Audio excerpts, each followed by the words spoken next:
تیسرا سبب حرمت ہے مضرت. مضرت کا مطلب ہے ضرر رساں چیزیں، ایسی چیزیں جن سے ضرر پہنچتا ہو، ضرر رساں چیزیں، مضر چیزیں. پھر مضرت کی فقہاء نے 3 قسمیں کی ہیں. مضرت کی فقہاء نے 3 قسمیں کی ہیں. پہلی قسم ہے سمیات. سمیات زہریلی اشیاء. دوسری قسم ہے مفطرات. مفطرات جسے ہم کہیں کہ منشیات یا ڈرگس. تیسری قسم ہے مخدرات جسے ہم مرقدات سے بھی تعبیر کر سکتے ہیں. مخدرات یا مرقدات. تو جہاں تک پہلی قسم کا تعلق ہے سمیات زہریلی اشیاء، تو اس کے ضمن میں وہ چیزیں داخل ہیں کہ جن کا استعمال یقینی طور پر یا غالب گمان کے درجے میں جان لیوا ہو، یا یقینی طور پر اس کے استعمال سے جان چلی جائے، یا غالب گمان کے درجے میں وہ جان لیوا ہو. پھر چاہے جان فوری طور پر چلی جائے یا آہستہ آہستہ چلی جائے. مثلا کوئی شخص زہر استعمال کر لیتا ہے تو ظاہر سی بات ہے کہ یقینی طور پر اور غالب گمان کے درجے میں زہر کا استعمال جان لیوا ہے، تو فوری طور پر انسان اس کے کھانے سے ہلاک ہو جائے گا. اور اگر کوئی شخص سلو پوائزن استعمال کرتا ہے تو اس سے فوری طور پر تو ہلاک نہیں ہوگا، لیکن آہستہ آہستہ 6 مہینے میں 5 مہینے میں وہ ہلاک ہو جائے گا. تو وہ اشیاء جن کا استعمال یقینی طور پر یا غالب گمان کے درجے میں جان لیوا ہو، چاہے فوری طور پر ہو چاہے آہستہ آہستہ جان لیوا ہو، یہ سمیات کے ضمن میں آتی ہیں اور سمیات کہلاتی ہیں زہریلی اشیاء. اور ان کا حکم یہ ہے کہ یہ حرام ہے، یہ اشیاء حرام ہے، ان کا استعمال جائز نہیں ہے. واضح نصوص اس پر موجود ہیں. قرآن کریم میں وَلَا تُلْقُوا بِأَيْدِيكُمْ إِلَى التَّهْلُكَةِ کہ اپنے آپ کو ہلاکت میں نہ ڈالو. اپنے آپ کو ہلاکت میں ڈالنا یا کوئی بھی ایسا سبب اختیار کرنا جو ہلاکت کا باعث ہو، اس سبب کو اختیار کرنا یہ جائز نہیں ہے. اسی طریقے سے بہت سی روایات ہیں جو خودکشی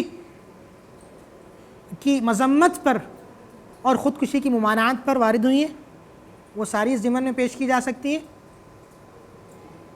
اور اس کے علاوہ فقہاء نے ضابطہ بھی لکھا ہے کہ الاصل فی المضار یا تحریم، کہ ضرر رسا چیزوں میں اصل حرمت ہے.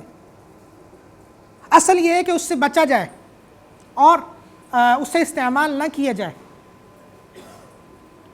تو یہ ساری نصوص اور فقہاء کے ضوابط اس پر موجود ہیں. اور فقہاء کے عبارات سے پتہ چلتا ہے کہ اس کے ضمن میں وہ چیز بھی داخل ہے جو اصلاً تو حلال ہو، لیکن کسی طبیب نے کسی شخص کو ایک خاص پس منظر میں اس کے استعمال سے منع کیا ہو. مثلا شوگر پیشنٹ ہے، اس کی شوگر کا اسٹیج بہت ہائی ہو چکا ہے.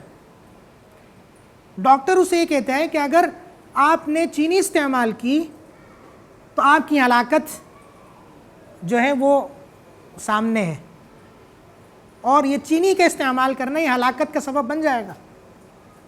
ایسے شخص کے لیے جائز نہیں ہوگا کہ وہ اس حلال چیز کو بھی استعمال کرے. یا ڈاکٹر کسی شخص کو یہ کہتا ہے کہ سگریٹ کا استعمال کرنا آپ کے لیے یہ درست نہیں ہے. اگر سگریٹ کا آپ نے استعمال کیا تو آپ کی ہلاکت ہو سکتی ہے, آپ کی ہلاکت متوقع ہے. وجہ یہ ہے کہ آپ سگریٹ پینے کی وجہ سے آپ بیماری کے اس درجے کو پہنچ چکے ہیں کہ مزید اب گنجائش نہیں ہے. اگر مزید آپ نے سگریٹ کا استعمال کیا تو آپ کی ہلاکت جو ہے وہ ہو جائے گی. تو ایسے شخص کے لیے مباح چیزیں, حلال چیزیں, ان کا استعمال بھی جو ہے وہ جائز نہیں ہوگا. پھر دوسری قسم جو ہے مضرت کی وہ ہے مفطرات.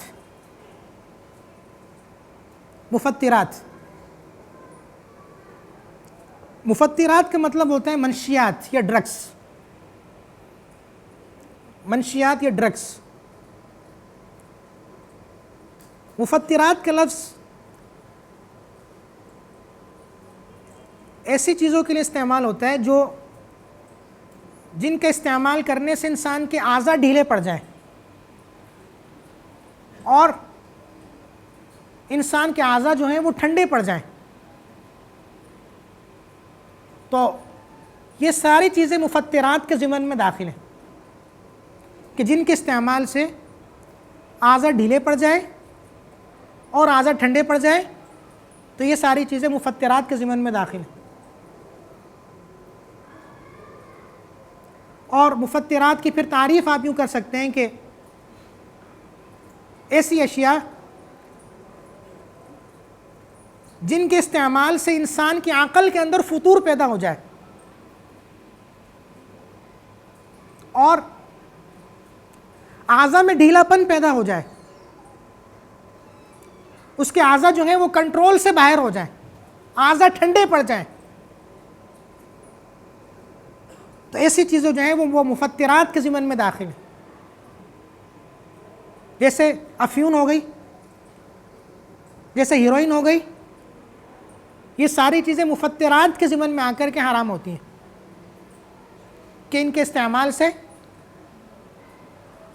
انسان کے اوپر یہ اثر واقع ہوتا ہے کہ اس کے اعضاء ڈھیلے پڑ جاتے ہیں, عقل کے اندر فطور واقع ہو جاتا ہے اور اعضاء ٹھنڈے پڑ جاتے ہیں. تو یہ ساری چیزیں مفطرات کے ضمن میں داخل.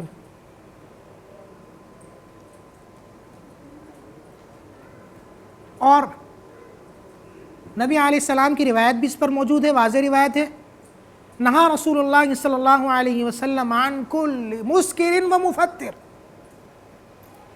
نبی علیہ السلام نے ہر مفطر اور مسکر سے منع کیا. تو مفطرات کے ضمن میں جو چیزیں آئیں گی وہ یہ چیزیں کہ جن کے استعمال سے عقل میں فطور واقع ہو جائے, اعضاء ڈھیلے پڑ جائیں اور اعضاء ٹھنڈے پڑ جائیں اور انسان بے قابو ہو جائے. تو یہ ساری چیزیں مفطرات میں آتی ہیں.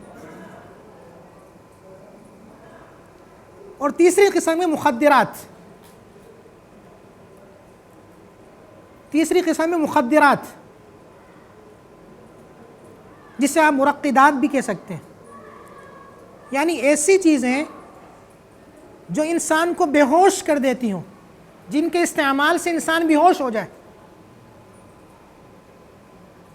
اور یا یوں کہیں کہ ایسی چیزیں جو انسان کو سلا دیں, مرقدات. تو ایسی چیزوں کا استعمال بھی جائز نہیں ہوگا. یہی وجہ ہے کہ فقہاء نے مسئلہ لکھا ہے کہ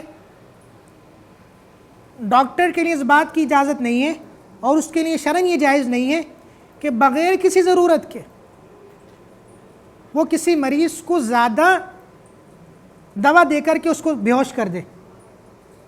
ٹھیک ہے, آپ کو ضرورت کے لیے جتنا بے ہوش کرنا ہے اتنا تو کر دیں, لیکن اتنی دوائی دے دینا, اتنا ڈوز دے دینا کہ اس پر بے ہوشی بہت زیادہ طاری ہو جائے, اس کے لیے درست نہیں ہے.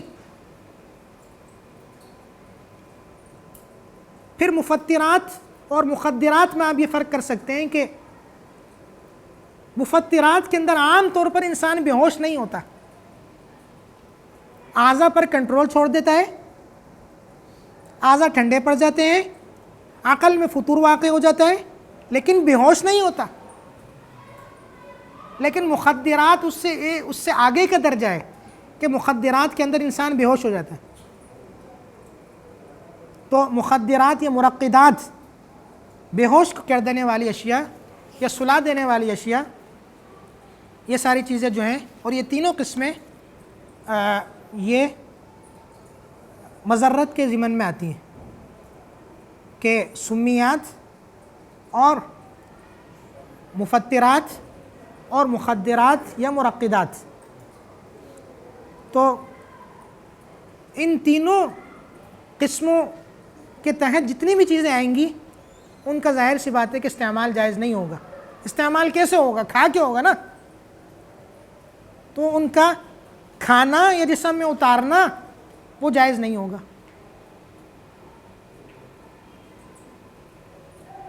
باقی کچھ تفصیل اس کے سکر کے ضمن میں بھی آ جائے گی. سکر،